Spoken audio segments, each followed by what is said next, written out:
Excited to have you on, man. I was on your podcast not too long ago, but it's been a minute since you've been on here. Yeah, it's been a while. It was a bit of a gap since the last time we connected, so it's been nice touching base and connecting again, man. For those of you listening, if you were hoping to get an episode where we're going to talk about training strategies and nutrition, you are going to be pleasantly disappointed. We're going to talk about a bunch of other really, really great stuff that I think is important as well. We're going to talk about, I really want to talk about the fitness landscape overall. We were just chatting before we hopped on here in terms of some of the things you've been up to. You mentioned that you've been focusing way more on actually mentoring coaches, which first off, I think is a great fit for you. And two, I'm happy there's more people like you doing that. But share a little bit about what you've been up to, man, and we'll start the conversation there. Thank you, man. I appreciate you saying that. And it's been kind of a natural progression. So I kind of always knew I would do that at some point. I've always been really into educating my clients, educational content. And I always had a hard time shifting with the trends of social media as it got shorter and shorter and shorter and shorter short form, right? Like I was writing blogs to start my business years and years ago, and we still update the website and articles, and we do obviously podcasting, but I love long form content. I taught at a technical college for personal trainers. I've ran internship programs at gyms. Like I've just always had a knack for educating people. And so years and years ago, I actually I didn't really start anything. I just bought the name Online Coaching Specialist Certifications. So I was like, you know what? Someday I'm going to build this company. I'm going to teach people what we're doing. And that was back in like 2018, I think. And I just paid the yearly fee to the Washington State Department of Revenue or whatever it is, and just sat on it until this at 2025, we started building it out finally. Um, Dude, and so first off, that'll, yeah, great vision. That's dope. That's thank cool. you. I've been big on that, man. I've had, it's kind of weird actually. I've had very clear vision since the start. I mean, even shit, when I was 18, I interviewed for a position at a gym. Luca Hosfar owns a gym, and I literally told him in the interview, I'm going to build an online fitness company someday. And back then, dude, I was 18, so this was 2010. Mhm. And he's like, "How are you going to make money?" I was like, "I don't know."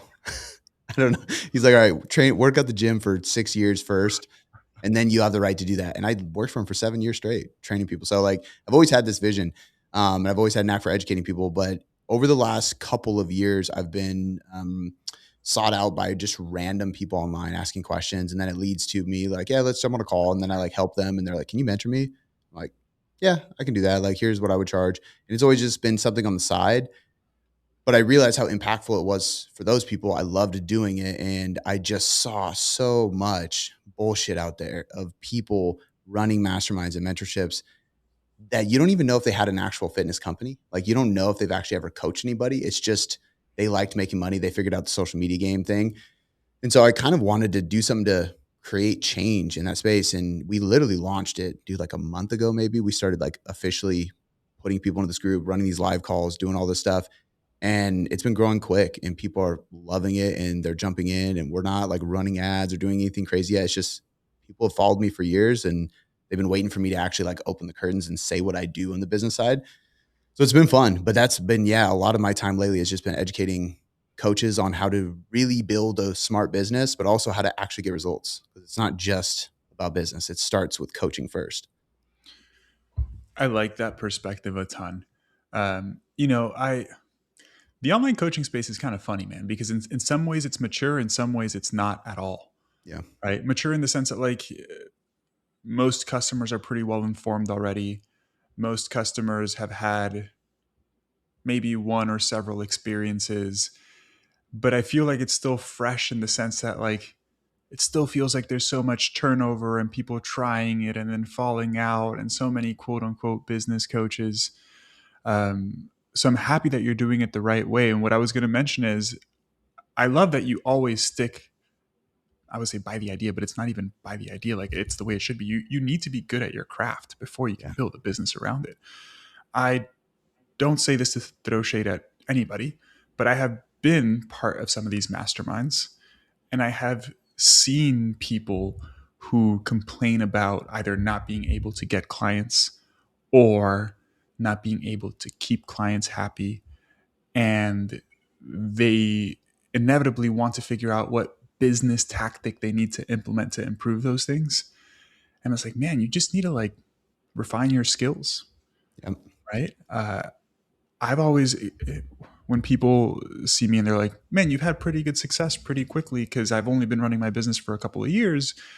It's like, yeah, man, but I was a personal trainer over 10 years ago, and I did a master's and PhD in this stuff. And I've always been super passionate about it. It's like, you need to build that reputation before, I mean, you can start a business before that, but you're going to struggle.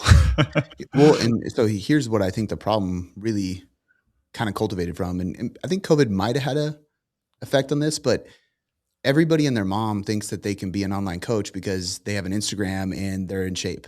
Like I see it all the time. And again, I'm not trying to throw shade, but it's also them doing that is also disrespecting what we've spent decades developing, mastering, learning, studying, investing in. So for somebody to just be like, I like working out, I'm going to help people too, and throw online coach in their bio is actually a slap in the face to us. So maybe I am throwing shade at them. You suck. Like, stop doing that. But the thing is too is like, look, like I'm in. I always believe in mentorship and coaching. I'm in a mentorship and a mastermind right now, and it is completely marketing. It's all marketing. It's all sales and Yeah. marketing. But I don't need a mentorship for coaching clients anymore because I've walked the walk. I've done the thing. I've been Yeah. training people for 16 years. I've been running my business for 8.5. Like, so I've kind of moved on from that. But the problem a lot of people do is they jump right to that. And I've helped a lot of these people where they come to me and they're like, well, I did this thing and it worked really well. And I got a bunch of clients on, but it was just like one big paid in full. They didn't re-sign. And then I couldn't do the same offer again because it wasn't working anymore. And I can't keep clients. I'm like, hey, before you market, you have to focus on retaining. So like we teach them the 5 R's. So it's first like get results. If you can't get results, your product sucks, don't market it. From there, your results should be creating better reviews. And there's a way to get good reviews on Google and stuff, and knowing the right places to get reviews. That should lead to more referrals, right? Then you start doing reactivations, which is reaching out to people, not 100 people DMing a day, but people you know, people who have shown interest, people that you can actually work with, right? It's actually reactivating conversations and building a network. And as we go through these R's too, you're just getting better and better and better at that, right? And then the last one is request, and that's actually teaching them organic calls to action. But the big three are the results, the reviews, and the referrals. I've never met a great coaching company who didn't get good results and who didn't naturally get referrals. They didn't have to beg for referrals. They just, you get great results and people are walking around and their Yeah. friend goes, what are you doing? Because you look great. I'll tell you what I'm doing. Like, you know? Yeah. The benefit in our space is that our clients' results are kind of like our business card in some ways. Yeah. And I mean, not everybody's trying to get in the world's best shape or anything like that. But when you see somebody go through a cool transformation, it's like inevitably people ask, what are you doing? Right. Quick aside, funny story here. So Bernardo is my business partner. I think I might have you, do you follow Bernardo at all? Coach I Bernardo? don't know. I don't know. I No? don't think I did. So since we started working together, he stopped social media because he hates social media. But he Blame has him. his master's degree in body composition. He's been coaching for God 5 or 6 years now. We actually met working for BioLane together. Great guy. He started working with some clients. So about 10% of our client base is from Kuwait. Just because Bernardo started working with one person from Kuwait, and they have referred like 15 people our way, man. So Yeah. it's funny. It's like all our clients from the US, and a big percentage of it is from Kuwait, but simply because, again, this person had great results. They share it with other people. Other people hop on the same train. So, And you never know who your clients know, dude. Like yeah. another, like a similar story for me. I had a client. They were like, "Hey, my buddy's got some shoulder issues. Can you help him?" And I'm like, "Hey, I'm not a PT, but like, what's he got going on?" And they kind of explained the best he could. I was like, I'm pretty sure nothing's torn. You didn't need. Yeah, Yep. send him my way. So I'm talking to this guy. I get him signed up, and I'm like, we're gonna go through all this stuff. I didn't even realize who he was, but he was in the WWE. I don't watch Mm. WWE. I fix this guy's shoulder, get him jacked. He starts headlining shows, and then all of a sudden he refers me the ref, and then they refer me the other ref, and then they refer me another client, and then another client, and then they referred me the one that she was dating, who was in the AEW, still a client of mine. He's in the TNT Wrestling Network, and then he referred me a couple people. Next thing I know, I literally had like 11 pro wrestlers, including the refs, on my roster. they're not allowed to market you because there's like all these restrictions with WWE. Sure. But it was off of me delivering a great service, and the client said, "Can you help my friend?" And I just said, "Yeah, absolutely. I'll get on a free call. Like, let me chat with them, see if I can help." And it was just very casual. And then it ends up being somebody who not only refers me a bunch of people, but also is literally on TV every single week. Like, you Yeah, never that's know. cool. That's cool. Yeah. Yeah, I've made some really great I've met a lot of mentors through coaching as well, like people Yeah. that I worked with that are really successful in other areas that I want to learn more about too. You really don't know who people know and who you could meet just from working with people, which is another thing I really love about our space. I was going to ask you, Cody, what do you personally enjoy so much about mentorship? Because I'm very similar in the sense that when I was in an academic setting, the only reason why I considered staying in an academic setting was because I enjoyed teaching and I enjoyed mentoring students. The reason why I like coaching is because I like mentoring clients. Mm. And I have also thought about potentially in the future going down the same route you have. I feel like I don't have uh, any credentials at the moment to do that, but I'm like, man, it would be really fun to mentor people who want to go down the same career path as I do. Because I, like you, value mentorship. And all of the opportunities I've had are because I've had great mentors help me in those spaces. You know, I never for once take for granted the opportunity I had to work with Lane and just see how he runs his whole business. And that allowed me to do my own thing. What do you like about mentorship? Yeah. I think there's a few like pillars to what, and I think these are actually principles, honestly, that apply to most goals and endeavors that we chase. One of them is what I hate and what I want to change, and the change I want to see in the world. So I had a mentor at one point. He taught me so much. I'm going to see him actually in a couple weeks. I'm going down to Texas, and he's ex Navy SEAL, very successful entrepreneur now. And he told me, you want to figure out your core values. The first thing to do is figure out what you hate. And I thought that was interesting. And I started thinking about it. It's like, what really, really bugs you? And so in fitness, one of the things that has always bugged me is when especially as I had my daughter, and this sounds terrible, but fat and lazy, unhealthy parents. And I could see the disconnect with their kids. I could see how they couldn't be active. I could see how they were distracted. I could see how they couldn't do all the things that their kid wanted them to do. And then they were also being a terrible role model. And this is not me trying to be mean. It is me. I help these people. It's me like a wake up call for those people.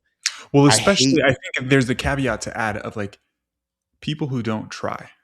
and Right. that was Because what I was and going to we've get to. all Yeah, been in different situations and like our past doesn't matter, but it's like sometimes people say like everything that matters to me is being the best role model possible for my kids.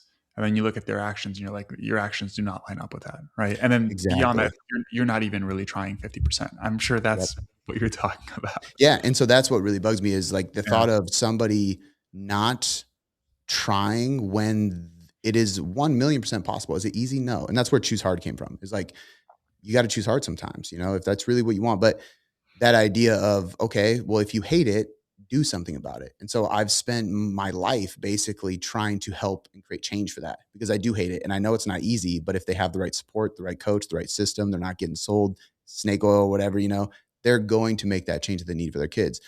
In the same regard, the thing that really bugs me inside of the coaching space is the guruism, is this quick fix mentality, is that like somebody goes and opens a gym, the barrier of entry there is really high. You got to get a loan, you got to find a space. You're like a beacon in your community so people see your logo, right? Like people know who you are. So that accountability is really high. For an online coach, they just change their bio. Like that drives me nuts. There's no standard. So to me, like part of the reason I want to mentor people and we created the cert was I want to set a new standard. I want there to be a higher barrier of entry. I want the expectation that everyday people know about to be higher so that only the good coaches like us can actually stay afloat and do well in the industry. So that's a big piece of it. I also think that and this is just me being human, there's a quick feedback loop that I really like about mentoring people. Weight loss is amazing. The fulfillment at the end of somebody's journey is one of the best feelings ever, but we know it takes a long time. It's a process. Yeah. So there is a part of mentoring that I really enjoy where somebody can come on to one of the calls, and we do a bunch of these calls every week with the group, and they ask a specific question. They have a specific problem, and I give them a literal strategy to go implement right away, and then I see it work. Like we have this win wall, and so like yesterday, there's everybody's posting their wins and stuff, but somebody was like, and this is really common, people who are really good coaches and really care about their clients, but they really struggle with sales because they don't like money, they don't like talking about those things, and we've all been in that situation. And for her, I had to really help shift her mindset around like, this is the only way you can help this person is if you learn how to Yeah. sell. And so I gave her a framework to use and do it with integrity. And it was cool to see her get off the call. She went and took the sales call that she knew she had that she was nervous for, make the sale easier than ever before. And the client's all fired up and then come back in and is like, I just crushed this. I just did this. I have 3 more set up. And it's like, that is a cool feedback loop. So seeing people struggle and not know what to do and then giving them a solution to work a client through, like we're talking client check-ins, onboarding, plateaus, sales, like there's nothing we don't touch on in there. Mhm. And that feedback and seeing it done well with good coaches, because we're not just working with anybody. There's an application process. Like it's pretty cool. I feel like it's actually changing the industry and it could grow into something that changes the industry, you know? Yeah, that vision's really important too. I know it's something that I struggled with for a long time because I think, man, like everybody has a certain degree of imposter syndrome. It never goes away. But sometimes that imposter syndrome prevents us from actually dreaming big. Yeah. And I think what you just shared there is like a small learning lesson for that particular person that allows them to expand their capacity of what they actually think is possible, which is really cool, especially if it's somebody doing good work. Yeah. So my take on imposter syndrome too is it's similar. I think that we always have it. You always have it if you're trying to grow. Yeah. Because if you're trying to grow, then your imposter syndrome is based on something you haven't become yet that you want Yeah. to become. If your imposter syndrome never changes, like if you don't outgrow that and move into a bigger level of it, then I think it's more a result of there's something deep inside of you that knows you're not good. And that's okay. But if you're not changing it, right? It's like, because there's the part of us that goes, I don't know how to do this yet. So I do have this imposter syndrome. But if in 3 months I have imposter syndrome about something even bigger and better, that means that I recognize what I need to fix. I overcame it. So I'm not an imposter syndrome over that because I overcame it, right? I moved on.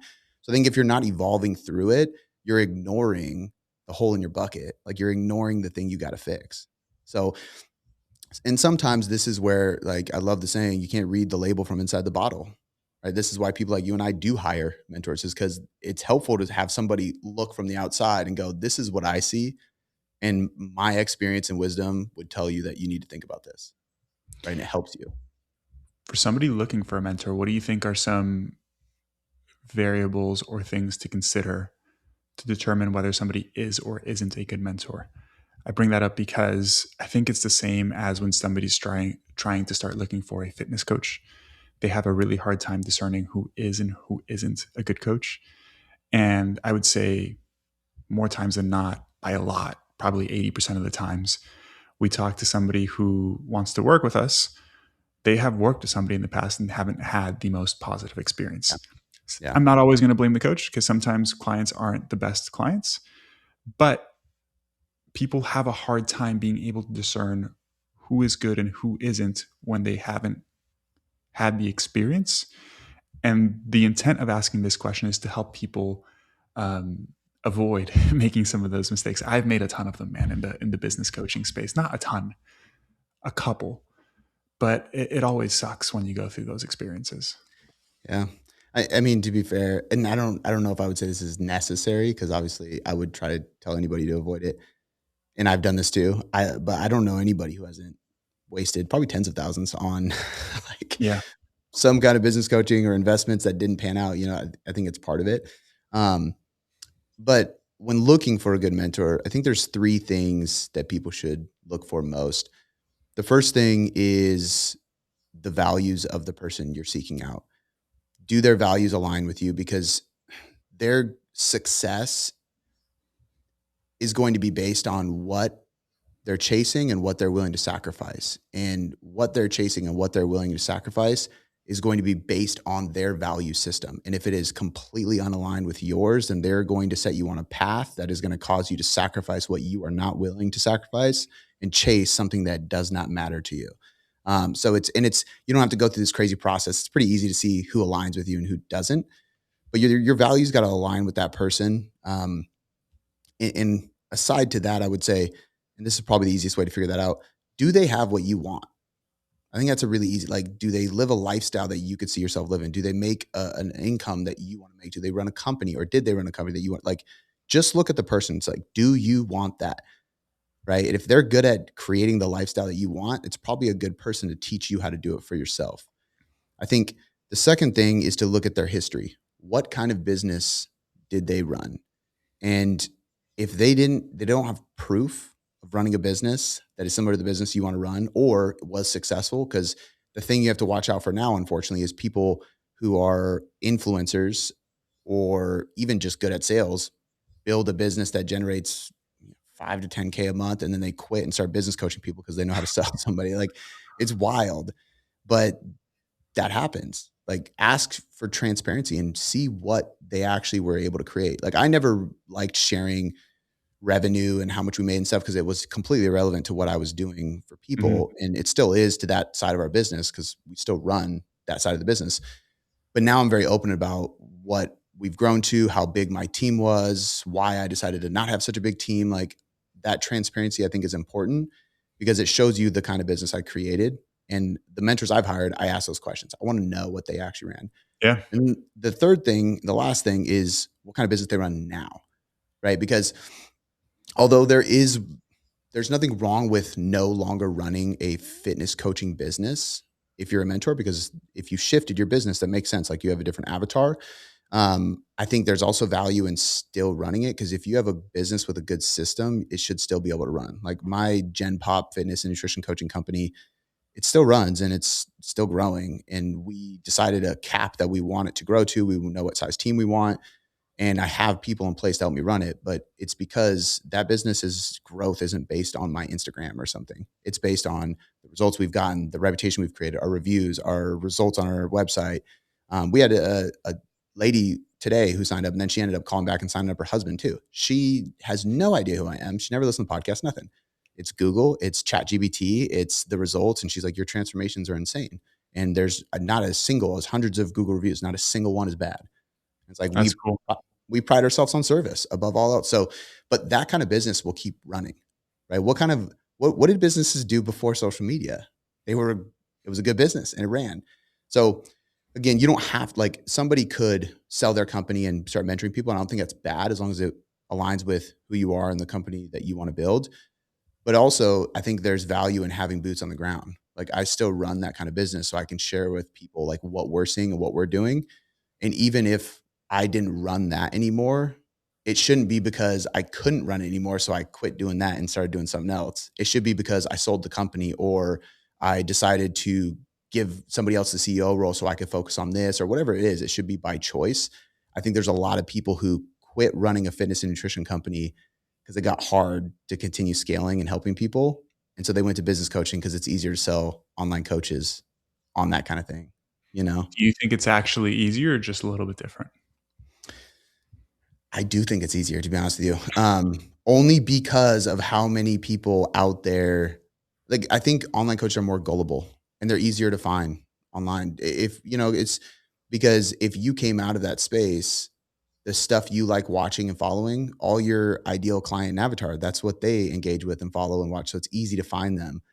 But our avatars, like, I have, like, when I think of the people I really enjoyed working with and my team works with and stuff, it's hard to figure out their interests. Like, what are they liking on? Like, one of the things that was interesting to me is Spotify told me that the most common, because a lot of our podcast listeners, that's what a lot of our clients listen to and stuff. The most common artists of our podcast listeners was Morgan Wallen. I was like, huh, okay. Well, that's an interest of our clientele, I guess, that I can lean on, is country music, because apparently the most common artist across people who listen to the podcast is Morgan Wallen. He kind of blew up lately, so maybe it's not like true country hearted people, Sure. but like, that kind of information is hard to find, you Yeah. know? Does that make sense?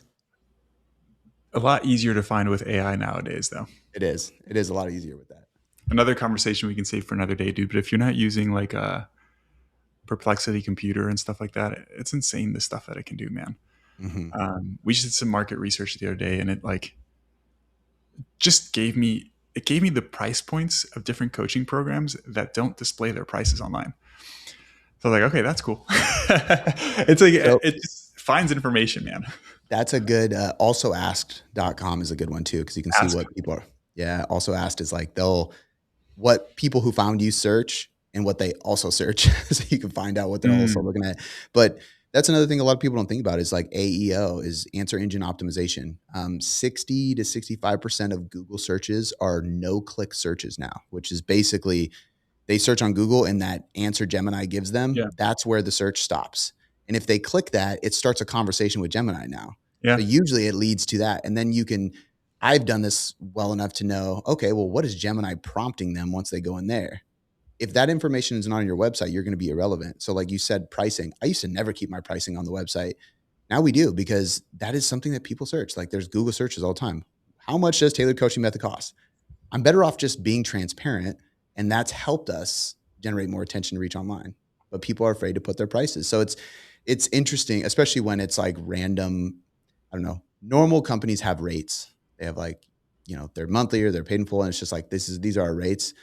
But there's a lot of random companies that are just doing random sales and promos and it's changing on the fly constantly. And that's a Yeah. red flag to the internet. So the companies who are willing to put their prices online, AI search engines are going to favor them more. And there's so many random weird little things. But you brought up AI, and I'm like, that's another big one people just don't think Yeah. about. I'm gonna pick your brain on some of this stuff off air Yeah. at a later time. Oh yeah, absolutely. After you spend some time in Disneyland.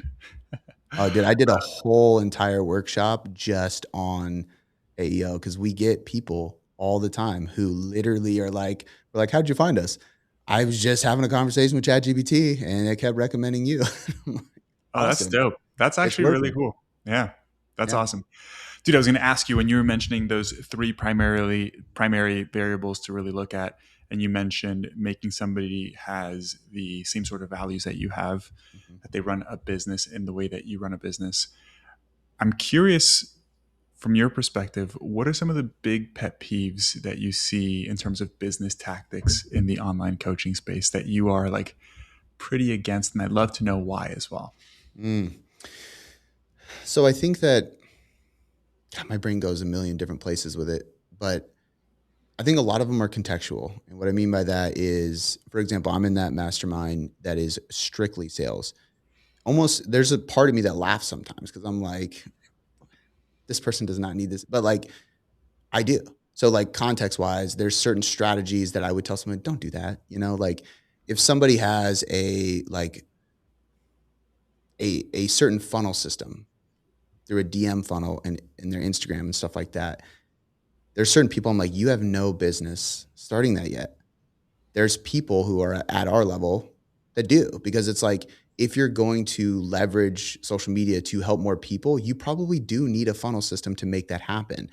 But the people who haven't they don't have like a good coaching software and system to get people from point A to point B and they're trying to figure out how to sell more people. I'm like, no, get clients results first. Obviously, you got to sell somebody to get them results, but that's where I think like it's more so when people implement certain things that really bugs me, I think. Um, because I find too many people are jumping the gun and they're trying to start the sales process before they figure out the actual coaching process. The hard part of saying this bugs me or this bugs me is that at certain points in somebody's career, that is a good move for them to do. So I think for me, the biggest thing to me is just the transparency side of it. Is I don't the person who falls for that is gullible and I understand it to an extent. They want to be successful and I admire that. The person who sells them on it, that's what pisses me off. I don't agree with that. This is why, as somebody who is in that position, you should have a very, very clear and transparent mission statement and avatar so that you are clearly telling people who you work with and who you don't work with. That makes sense? Yeah. And I will say sometimes the people that sell those tactics too, it's because that's what they've done. Mhm. Right. And it's worked to an extent. I think one of the things, and the nuance is fine. Like we could talk about nuance here. One of the things that bothers me most, and I've done it myself just from like lack of experience, is how common the posts of I'm looking for five blank. Yeah.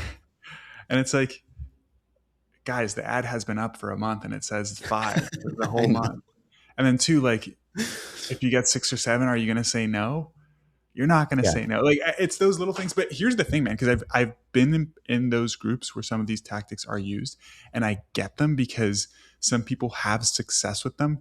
I just hate feeling cheesy, Hmm. and those things feel cheesy, for Yeah. lack of a better term, right? And They it's are. like you don't need to do that. You could just say, I'm looking for either an actual number of people if you truly have a cap, or you're just looking for people. That's fine as well. Yeah.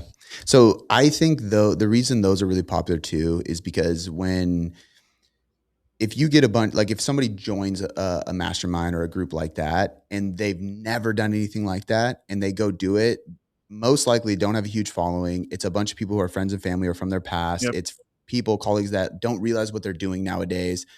You're probably going to get some bites. It's great. The problem is that people jump into a mastermind, do a paid in full. They do that. They send a text saying they sold 10 people at this price. And then the person takes a screenshot and shares their like, see what I do for coaches. That person didn't resign those people because they didn't know how to get them results. And then that post never worked ever again because it's not something that organically generates interest, right?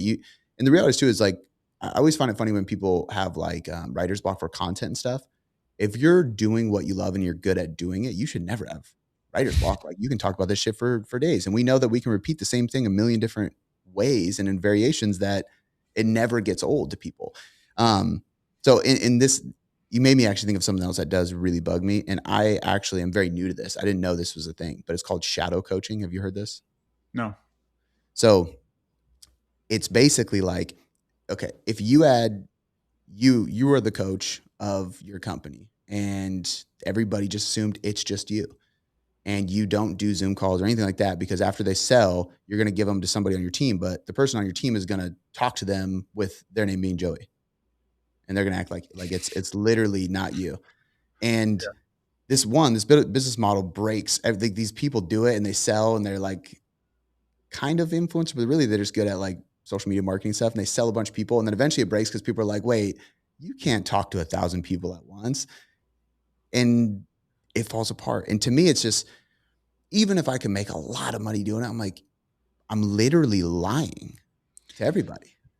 And also, That's Cody, crazy. you can just say that you have team members, Exactly. because that was part of my fear, and one of the limiting beliefs that I had was like, well, everybody who reaches out is because they want to work with me directly, but I want to grow a team. And I was really fearful of like, what happens if I tell somebody they're not going to work with me directly, but they're going to work with a team member?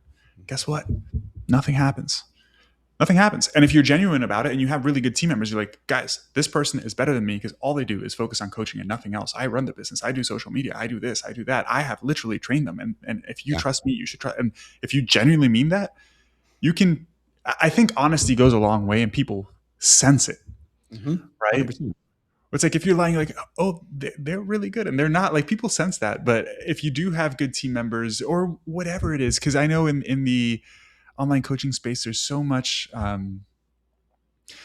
advice that is just like not fully a lie, but like a little bit sneaky, right? And it's like, well, you could literally just be honest, and if you believe in what you're doing and you're good at what you're doing, people literally don't care.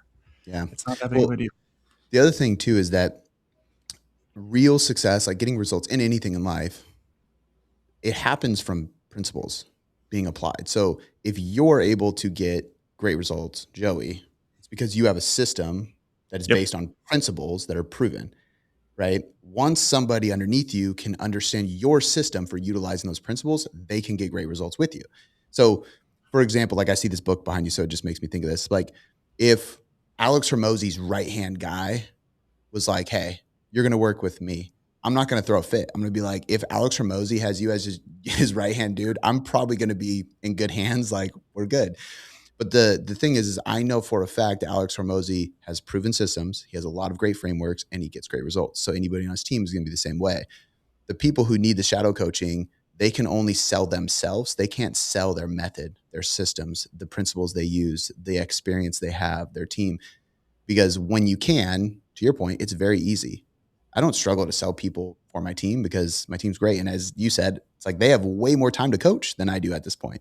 So they're even better, but it takes more than just being you at that point. How are you running two companies successfully? I asked this question to pick your brain and selfishly to understand too, because I feel like maybe it's just where I'm at. And I appreciate you saying a couple times on the podcast, like when you're at the level we're at, guys, for you listening, I'm nowhere near the level where Cody is. So to me, it just feels really hard to even do one thing really well. How are you handling that? I'm sure it's people, it's team, it's systems, but Yeah. maybe expand on that a little bit. So I think I look at like, so I'll give some context because I had to learn this the hard way. Um, I built it, I don't want to say selfishly, but I built it with a I can do it all mentality for a while. And I mean, I'll be honest, I was making great money and like it was, there was aspects of that that were cool, but very empty. We said, I told you this, I think off air last time we talked, but like that's what led me to finding God and really like embarking on a spiritual journey. Cause I'm like, okay, I think I was 30 at the time. And I'm like, my wife drives a murdered out Range Rover. I drive a sick truck. I got a bike. I got a half acre. I got everything I could want. Like I got a facility. Like money's not an issue. I don't look at receipts. Like, and I'm depressed. I don't get what's going on, you know? And it was like I felt alone. I didn't have anybody with me. I didn't have close friends. Like I live in a very polarizing state too. So if you don't just like radically agree with somebody, they might just completely write you off, which is unfortunate because I'm like, hey, like whatever do you do me, you know? But I was just in a dark place. And I started going, I went on not like a spiritual journey, like I went and ate mushrooms with like somebody in the Aztecs or something, but I That's started my spiritual journey, dude. I mean, I'm not opposed to it. I've had friends that have had some really powerful experiences, but I mean, for me, I just started opening the Bible and started going to church, started trying to seek out mentors. I sought out this mentor who was again, like Navy SEAL, had the craziest story and journey I've ever heard. And just started learning from people and hiring mentors for reasons completely outside of business. And as I started implementing values into my company, I just started seeing things way differently. And that changed a lot. And I mean, it led to 5 people leaving my company. Um, 2 I fired and 3 quit because the standard was elevated. We were holding them more accountable.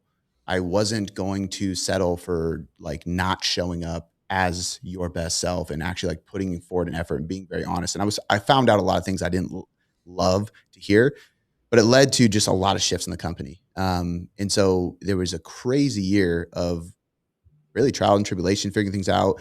And you could, I mean, like Really I quick, Cody, even not to interrupt you, time frame wise, just so the audience understands, how long ago was that?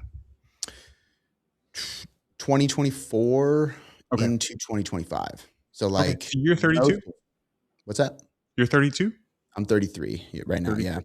Okay. So, so yeah, I was probably 31 then, I think. But what ended up happening is it's really crazy to see too, because I like I've seen like a 50, $60,000 per month difference in revenue, and my paycheck personally didn't change at all. So like that's another thing when you see like gurus inflating revenue. I don't give a shit if your company makes $500,000 a month if your payroll is 300 and your ad spend is 100 and your bill, you know what I mean? Like it's people don't transparently open up about that stuff. Of course. Um, I share that stuff all the time because I never spent any money on ads ever until right now. I'm starting to play around with them. So we built the company off of no ads, which is also why it was very profitable, but at the expense of what, you know? So shifting that and getting like just really, really in depth with my values and seeing what aligned with me most. And a kid definitely helps because your child does not give a shit how much you make. They don't understand money. I mean, there's that one video where the guy's like, do you want the Snickers or do you want $10,000? And he has like a stack and the kid looks and he's like, Snickers. And he starts eating it. Kids don't know, you know? So They're like, just dumb, dude. Can you imagine taking a Snickers over 10,000 bucks? oh, dude, I couldn't imagine. But anyway, I think a lot of it shifted me for me there. I will also say having a wife like I do who stays home with my daughter, who holds it down, who I can, trust and confide in and stuff and is there for me is huge. I found somebody on my staff that I trust with my life that from a business move, it's having a strong team is very important. Having a small, very strong and value driven team is so much more powerful than a big team that you question. And within that, having like some key players is just massive. I mean, like I can trust her Ariel with literally anything, and I have zero doubts whatsoever. And so having her has been a massive shift in me being able to run the business better, and really giving more of responsibilities to them. You know, it's I think it's really, really important. But that's how I honestly balance those two. And then I will be honest too, I don't do a bunch of shit. Like I spend time with my family and I work on my business because those are two things I I mean, love. I don't go camping all the time. I don't play pickup ball. Like I just that's like this weekend. I'm driving my daughter to a birthday party tomorrow, and my wife has this appointment, so it's just me for like 4 hours. I'm literally going to work because that's what I feel like doing. I don't need to, but I'm going yeah. to. You know, so anyway, I think like the biggest shifts, like how I am able to do that is accepting that. Like I love entrepreneurship, you know, because so we run the coaching side, we have the mentorship side, and then I have an app called the Taylor Trainer that delivers daily workouts. And that's my developer is a rock star, and he has 20% of the company. But I'm managing that too, you know. So those three things, it's like I just accept that entrepreneurship's busy, man. And I love it. And anytime I don't do that, I'm usually just with the girls. You mentioned pickleball. You know who I envy? Who? Stan Efferding. Why? Have you? Do you follow his stuff at all? I do, but I haven't seen it popped up. He was on my podcast years ago, so I've known about him forever, but I haven't seen his stuff in a while. So I know Stan used to listen to this show. I don't know if he still does. Stan, if you do, if you're listening, I love you, man. I'd love to get you back on the show. But what I was going to say is, so he moved to American Samoa. No, So I didn't. okay, okay. This is probably a Yeah. little over a year ago. He used to live in Vegas, moved to American Samoa. Uh, he just randomly like got super into pickleball, and he was playing in this pickleball place in Vegas, I guess. And he met some people. His wife's from American Samoa. One of the people, I guess, was as well. I could get some of the details messed up. They went on a vacation to American Samoa. For 2 weeks, he was playing pickleball in an indoor facility, not outdoors, so much nicer.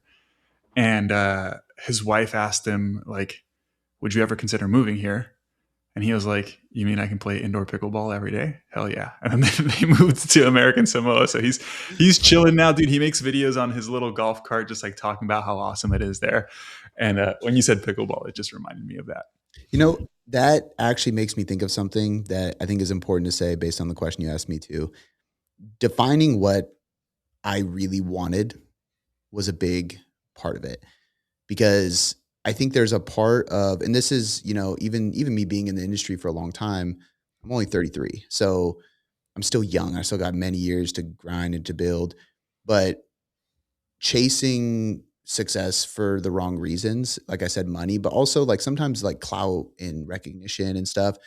And whether, people want to admit it or not, most of us, there's a part of us that does, especially like guys, we have ego. So we want people to notice, we want people, but there was a part of me that just like that died at one point where I just really started asking myself some questions about what matters most, why I do things I do, why I have what I have. And I just realized like I just actually really don't give a fuck about what anybody I thinks about me because if somebody's going to judge me for what I want in my life, they're not somebody I want in my life anyway. And I just had complete like removal and acceptance of that. So like I have people that don't judge me and I love them and I want to be in their life and I want them to be a part of my life. And then there's other people that I'm like, okay, and it's totally fine like to remove. So this facility, I don't need this facility at all. I don't plan on doing any in-person training here or anything like that. It is very nice having my own space. It's very nice having a podcast studio and everything. But there was a point too where I was like, okay, when this lease is up, I'm not going to resign. Like, because why am I doing it? Because I like the idea of having it. Yes, I can't work. I have ADHD. I can't work if my daughter's running around screaming stuff. But we're like, I did all the calculations. We got the blueprints, everything. As soon as I'm done with this lease, we're building a second floor on my detached garage out in the property. And I'm just building a podcast studio and an office and a gym downstairs. Like, I don't need this place. I'd much rather add value to my home and be right there. You know what I mean? Like, But it was because like, well, then I don't have this facility with like my name, like the tailored logo you can see from the highway, and it's dope. And I like having events here and stuff. But it was like, why do I really want that? Is it an image? Okay, well, who do I care about that like sees my image, right? God, my family. Okay, and the person I would respect and look at is the person that would invest in their home and build this badass thing on their property because that's way smarter. I'd be like, man, I'm jealous of that guy. So why wouldn't I act in alignment with that? But like what you said about Stan Everton, sounds like that's what he did. He's 100%. like, 100%. Yeah. I there's a part of me that envies um being able to do that because I definitely stress about shit way too much, way too often. I was going to ask you, why do you feel like you felt empty despite having so much success? I think that it was twofold. One, I think that there's this expectation that things are going to change, right? But again, it's all a lot of it is external. So I'm a car guy. Like I grew up going to car shows, monster truck shows, drag races, funny car races. So I like cars. I still to this day spend too much money on cars, but like I don't buy watches. Like I'll wear like a Kirkland flannel. Like I don't care about that shit. But like I drive a Raptor. It's really sick. It's too expensive, but I love it. So like I still have a piece of that in me. But like at first it was, what do people see me driving versus what do I feel when I sit in my vehicle? Right. So like even like the Range Rover, that wasn't even mine. I bought it for my wife because I wanted her to drive it. Yeah. She doesn't like Range Rover. She didn't want that. She wants a Tahoe and a Yukon, something big. Like, but like I think I think feeling it's almost like, but people say like money doesn't buy happiness, and I agree to an extent. I think it's gonna make you happier if money is stressing you out. So you got to fix it. You should make more money. But also, you have to make a decent amount of money to realize it's not going to buy you happiness. So for me, like I'm glad that I went that route. Like I don't regret having this facility. This is the second place. So we had one, then we moved here. The first one, being in a facility, having the logo on the wall inside, that helped me build the brand a lot. It helped me host events. It still helped me now. I think I'm gonna move on from that, and I don't need it anymore. So I don't regret any of those decisions. But once you realize why you're doing what you're doing, that's the only way you can stop doing it for those reasons. It's very hard to explain. I don't know if I'm articulating that right, but I think I just got to a point where I was like, yeah, those things don't matter. Like what makes me really really happy is sitting by my fire outside, like the bonfire pit. Like I could sit out there for hours and just watch fire. Like that I love. So there's aspects of what you do that create success that allow you to do certain things that make you happy, and then there's stupid purchases you do because it's external. So I think it's just the realization of those external things. I asked that question because of certain things that I myself struggle with and find myself feeling that don't make sense. And I'll say this, I don't struggle with the feeling of feeling empty or unhappy or depressed at all. I would say sometimes I go through periods of times where I'm more down than others and in a way that feels somewhat inexplicable. But I also tend to be the type of person who thinks that that's just part of life. Like we can't always just be happy, and how we tell our clients your weight fluctuates. I feel like your mood and your emotions also fluctuate, and that's normal. I also think when people freak out about the fact that they're feeling slightly depressed or unhappy or whatever, it's like adding damage or adding fire to what's the phrase? The phrase I'm Yeah, trying to adding fuel to the fire. yeah, adding fuel to the fire because in some ways it's uncontrollable, right? Mhm. What I do find myself feeling often, and I'd like to get your perspective if you've ever felt this way before, is feeling really stressed, really sometimes angry, sometimes sad about things that are 100% self-imposed, Mm. meaning business, Yeah. right? And I talked to my wife about this because she can, I mean, I'm sure your wife can too. Like by looking at me for a split second, she can tell that I'm stressed, Yeah. right? And she'll be like, "What are you stressing about?" I'm like, "This, and that." And in my head, I'm like, I asked for all these things. So why am I stressing about it? But I Yep. have a hard time not doing it. And so sometimes we'll go for a family walk and I'll catch myself. It'll be 20 minutes and I haven't said a word because I'm in my head. And it's like I'm going on a walk with my family, with my wife, and with my kids. And like I'm there physically, but I'm not there Yeah. like fully present mentally. And so it's been tough because, you know, you want to provide for your family. And so these things are really, really, really important to you as well. Uh, Mm. but then at the same time, they can take away from the enjoyment and fulfillment of just being in the moment, in the small moments that go by so quickly, right? Like as parents, the kids Yeah. grow up so quickly. It's tough. So I think that there's, and I'm going to give my advice on what I think works and what has worked for me, but also just know that I'm not perfect with this and I still have those days, still have those moments. I don't think they'll ever go away completely. You know, I think I'm able to shift out of them or correct them or avoid them more often Mm-hmm. because of some things. And this is the first thing was actually something that really helped me get out of that dark place too. And that's relationships, specifically relationships with other male entrepreneurs. And not ones that I pay for necessarily, right? Like there has been some very influential ones that I do pay for, and that's great. But like I have a call actually like today, I'm going to be jumping on a call with my buddy Sam Miller. Me and him met each other at a seminar that we were both sitting in the crowd of like 7 or 8 years ago, and we've just stayed in touch over the years. He just got back from Hawaii. His wife's pregnant. He's like, dude, I need dad advice. I was like, it's been a couple months. Like, let's jump on a call. Every single Friday morning, I get on a call with my best friend who was a client of mine, and I helped him with his business. And then he became a really good friend. He baptized me. Like, he's my boy. That's dope. His name's Cody as well. He's just like 6'7", so he's just massive compared to me. But we get on a call every Friday. Sometimes he needs somebody to talk to. Sometimes I do. Sometimes it's just us shooting the shit. But like that connection has been really helpful because my wife, I like to vent to her and stuff, but I'm not looking for an answer. I'm not looking for solutions. At the end of the day, she is a female. She's a mom. She has a different life experience than Yeah. me.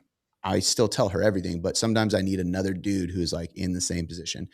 That has been honestly a massive thing because even when I started making more money and the business started growing, there was a period where I realized that, and unfortunately, this happened with quite a few people that were really, really close to me, like family close, like and literal family too. Like things changed because of me doing well. And it's not like the crazy part is like I have bigger aspirations. It's not like I'm a multimillionaire or some crazy shit, but to see it influence that and see that come out and people love is like that's a tough pill to swallow. So then you like have this battle of do I resent success or do I resent the person who resents me, judges me for success? And it's like this weird dichotomy. So like finding really good relationships, you know, and part of that too is I'm 33. So at a young age, when you get older, you outgrow relationships. You know, it's just what Yeah. happens. So certain people aren't meant to be in your life forever.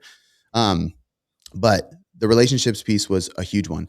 Another thing, a couple frames that I think of that really helped me. One is the thought of saying like, I know at some point I'll think back and say I wouldn't change it for the world. Like we always do that at the end of a hard period of time. We get through it and then we go, I wouldn't change it for anything because it taught me blah, blah, blah. It's like, okay, let me just remind myself of that right now. Yeah. When you do that, you get through it quicker because you start searching for the lessons instead of waiting for them to slap you in the face. You find those lessons quickly and you shift and get out of the pit you're in quicker.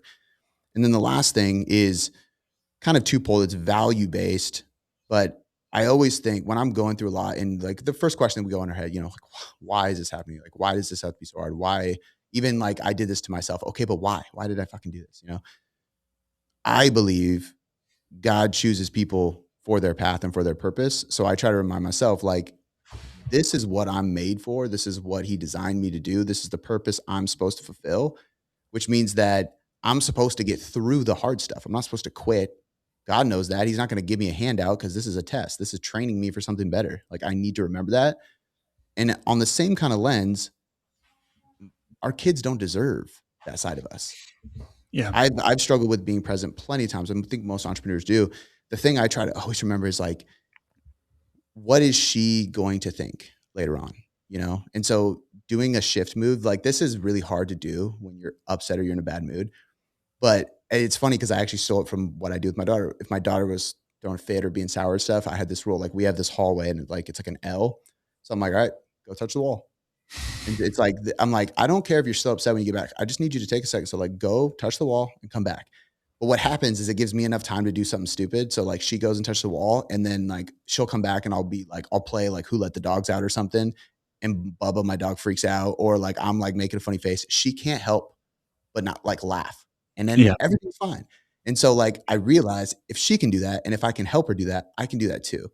So sometimes it's like I'll just fucking pick her up and throw her over my shoulder and start running because her laughs are contagious, or I'll like do anything I can to just snap out of it. And I have to force myself to do it. But it's like, man, sometimes you just have to, because that's what they deserve. They don't like, they didn't ask for you to come home and be stressed out about stuff that they can't control, you know, and Yeah. we know that logically, but we don't act on it all the time. I think I can do way better at the relationships part for sure. Um, It's not easy. I don't. So I definitely tend to isolate a lot, and a big part of it is because like all day long I'm talking to people. Yeah, same. My closest friend is my business partner, but when we talk about stuff, like when I'm stressed, he's stressed because we're stressing about the same thing. So in many ways, it's hard to get that outside perspective, right? But then beyond that, it's like I tend to be like my wife tells me this all the time. She's like, so my wife similarly has a couple of friends, but we don't really hang out with many people. And yesterday she got invited to some, I don't know, women got together and like talked about the books they like. Mm. That's something I would never do, but they just got together and like had some wine and talked about books. And she did that probably for like 4 hours. And then she came home and she was like, that was so nice. I didn't even know that I needed that, but it was just so helpful to talk to other moms. And she was like, you need to, I had a group of friends that I was playing basketball with every week. And she's like, you need to get back into that and like get some friends. In my mind immediately, I'm like, I'm good. I like to work. I like to hang out with you. I like to hang out with the kids. And like, that's really it. But then you realize when you do socialize with other men, it's a ton of fun, man. It really is fun. It's a different sort of relationship too, because men like to talk shit. It's like I can't talk shit to my wife. She doesn't take it as a joke. Well, So it's different. It's you know, definitely different. I think what you have to do, man, I gave this advice to somebody the other day. You have people in your life, friends in your life, that are the people that make it happen, and then you have ones that won't. So, for example, Cody, I go out of my way to make sure that we have this call. Like, I scheduled it. I make sure we meet up every once in a while. Like, because I looked at the situation, I'm like, okay, he now 3 gyms because they've expanded. He has 3 kids. He's the coach of one of the football teams. He runs a men's group at his church. He's white. He's married. Like, I look at him, I'm like, okay, I'm not that busy. I'm gonna go out of my way to make sure I don't expect it on him. Now, Sam is that guy. I don't schedule things with him because I know for a fact he's the type of guy that he's gonna check in, he's gonna poke me. He's the one that like he'll send my daughter a gift when she had kidney surgery early stages, like a couple years ago, and he like sent her a stuffed animal and stuff. Like he's so good about that stuff. So I know he's gonna hit me up, and when he hits me up, I'm gonna say yes, and we're gonna get a call, and I know I need it, even though my first response to all of this is I'm too busy. I got too much shit going on. Yeah, yeah, yeah.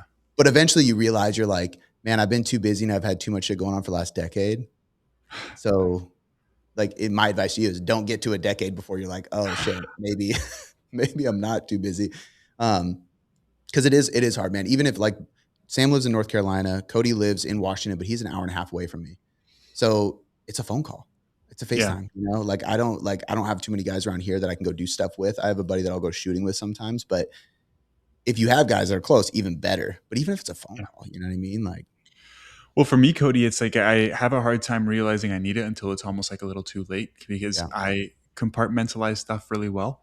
Like I can have a really shitty thing happen in the morning and then just be like, okay, I got to work and fucking get to work. And then after work, okay, I got to do the next thing. Right. But then I let things build and then I'm like snappy for no reason. And it's rare because I'm typically a very happy, non snappy person. But then I'm like, why the fuck am I acting this way? This is not me. Why am yeah, I feeling this way? And I've realized it's a cycle. And I think step one is realizing it. And then step two is figuring out how to break it. I haven't yeah. figured out how to break it fully yet.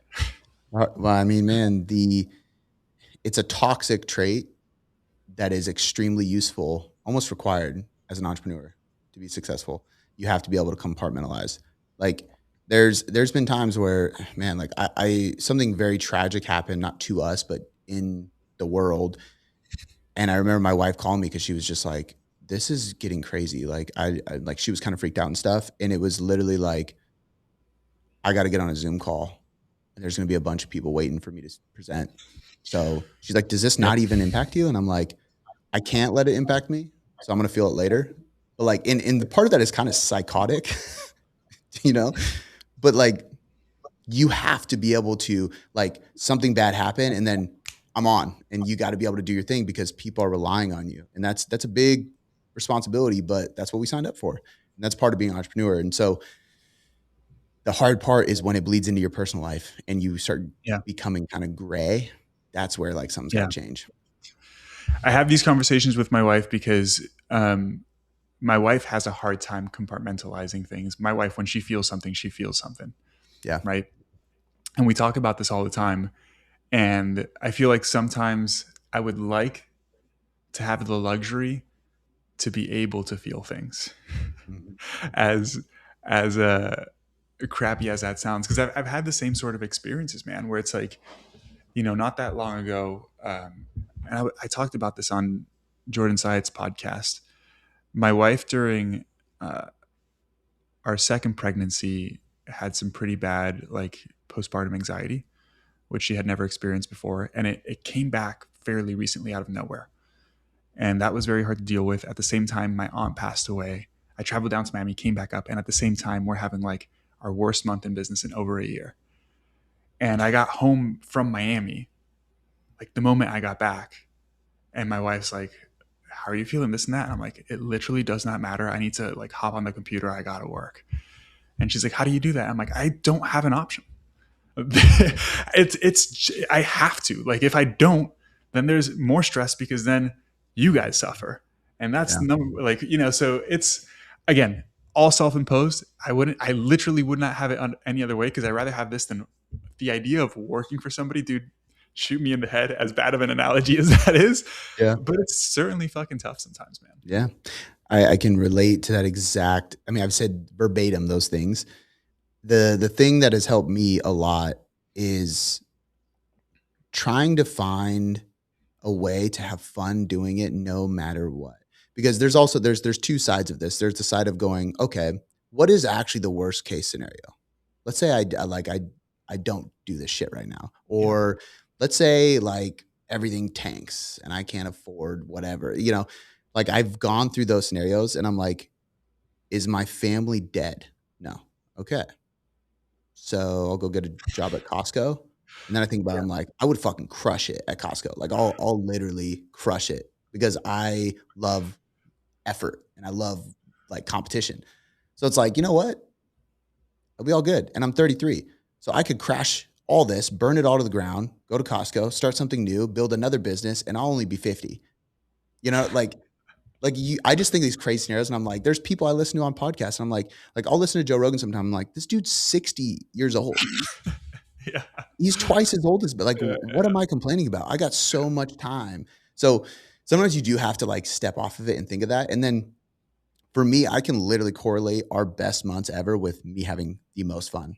Like I've had text messages from even like the mentorship as we've been doing that. It's been going super well. I've been super into it. I've had a few text messages. Like Ariel is like my right hand, so she's close to me. She sent me one the other day. She mentioned my assistant Bailey. She was like, Bailey texted me and said something's going on with you because you're like happier than she's seen you in a long time. Yeah. And then there was one day Ariel texted me and said, I haven't seen you like this since 2022 from a hustle perspective. And it's easy. Like my wife feels it. And it's just because like I'm aligned with what we're doing and I'm just pushing and I'm having fun with it. And some stuff doesn't go perfectly, but I'm like, you know what? It's all It's good. all good. It's all good. So easier said than done. But like once you Yeah. do it, it becomes easier.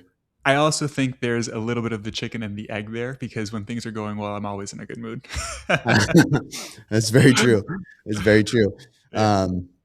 Yeah, I don't know. I think there's a I don't give a fuck mentality behind some of it that does help, but it's very hard because naturally we care about everything, sometimes too much. You 100%. know? Dude, the first time, I'll share this last story. So when I left um, Team Biolin, when I was coaching there and I was going to start my own thing, I had these big aspirations of starting this like Very cheap and affordable membership community style type of business model, kind of how Jordan has with his inner circle, where it's fairly affordable, it's very community based. People stay for years just because they enjoy the community, and I really wanted to build that. And I didn't know how to launch it. I didn't know how to promote it. I didn't know anything. I spent months building the actual service because I'm like, I know what a good coaching service is like, and I know what sort of community people want. So I spent a lot of time actually building the infrastructure, all the educational stuff in the app, all the automations, all that stuff. And then it was like, all right, now we need to promote it and launch it. And I'm like, bro, I've got X number of followers on Instagram. I can get people to pay me thousands of dollars for a coaching program. I'm going to get at least 1,000 people to pay me $40 a month, like day one. I was so confident, right? So I launched it with this like email sequence thing that I was learning about from a mentorship that I was part of and all this stuff. And like, I think like 40 people signed up. And then I was like, fuck, that was not good. Well, let's try to do something different. And then I heard about a webinar funnel. And then I spent weeks stupidly building out this presentation, not stupidly because I learned a lot from it, but building out the presentation, building out the funnel, building out all the emails, all the automations, who I'm hitting up, who I'm not hitting up, preparing, meeting with a mentor once a week just to go over everything. And I get 800 people to register, amazing. I get 30 people to show up, not amazing. I get 2 people to buy a $400 thing. Dude, when I tell you, as soon as I finished that, I felt like a whoosh and just like started bawling. And I walked out of my room and I was crying. My wife was like, "Why are you crying?" And I was like, "I just spent weeks working on this to make 1,200 bucks, which is not all profit because there's delivery costs as well." Mhm. I'm like, "What the fuck went wrong?" You know, so it's like you do get so emotionally attached to these Yeah. things. Where now I'm like, "Yo, it was a learning experience. Just do it again and do it a little bit better." But it's hard to pull yourself out of it when you're in the middle of it. Yeah. So to me, the reason I know without a shadow of doubt you will continue to be successful as an entrepreneur is because that didn't stop you. There's a lot of people who quit after losses, and it's just there's dude. I remember when I started building my app because we were delivering training programs because we did mostly nutrition and people were doing terrible training, and I was like, let me just give them. First, it was like a WordPress login with PDFs, and they just pay like $20 a month, like just add it on. Because I was like, I just want you to use good stuff.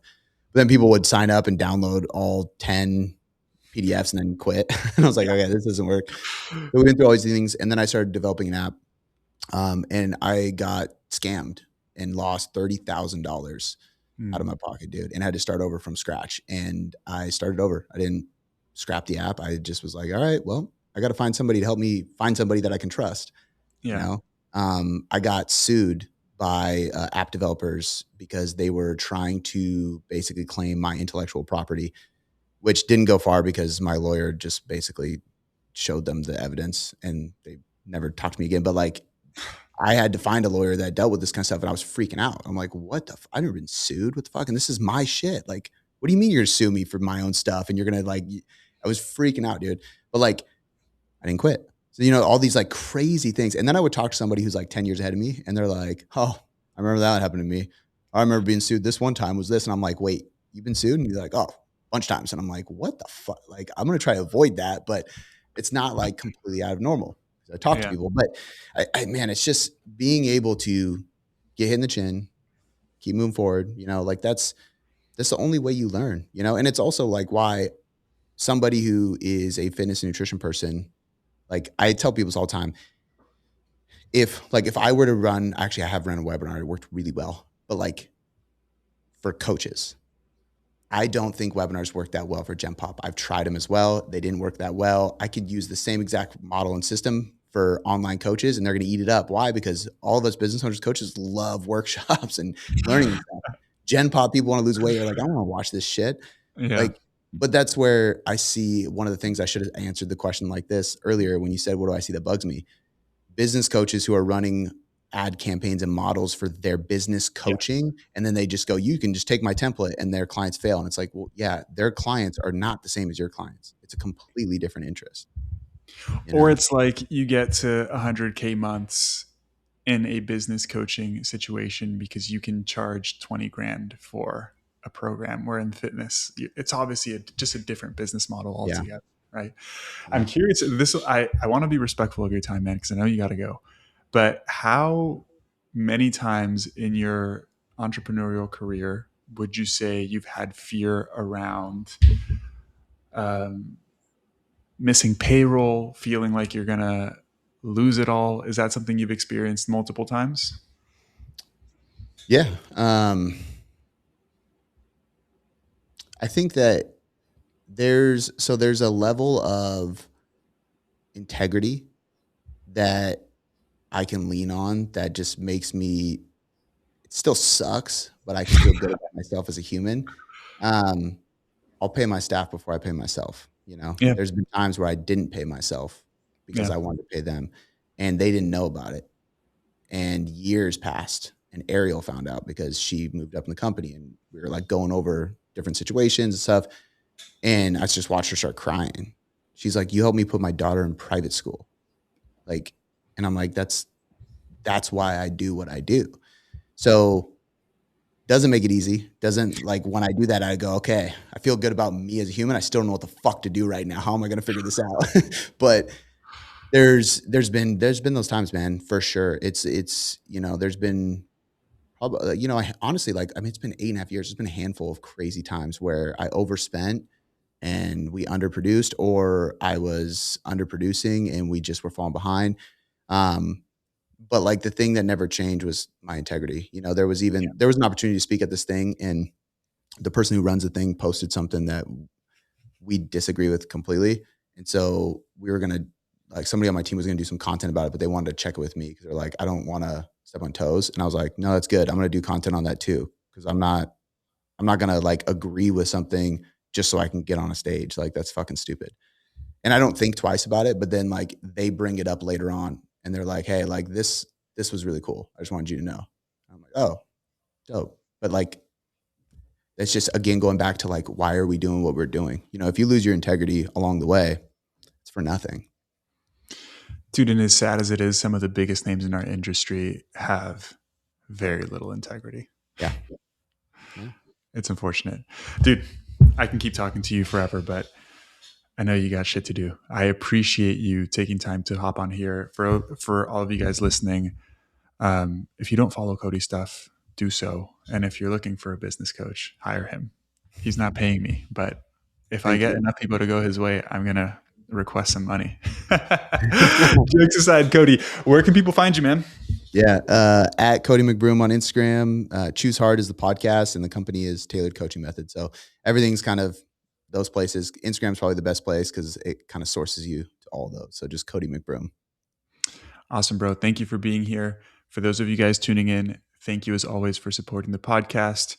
If you know anybody that would benefit from tuning in, all I ask is that you share the episode with somebody, because podcasts primarily grow by word of mouth and it would help me a ton. And I would really appreciate it. Catch you guys in next week's episode. Peace.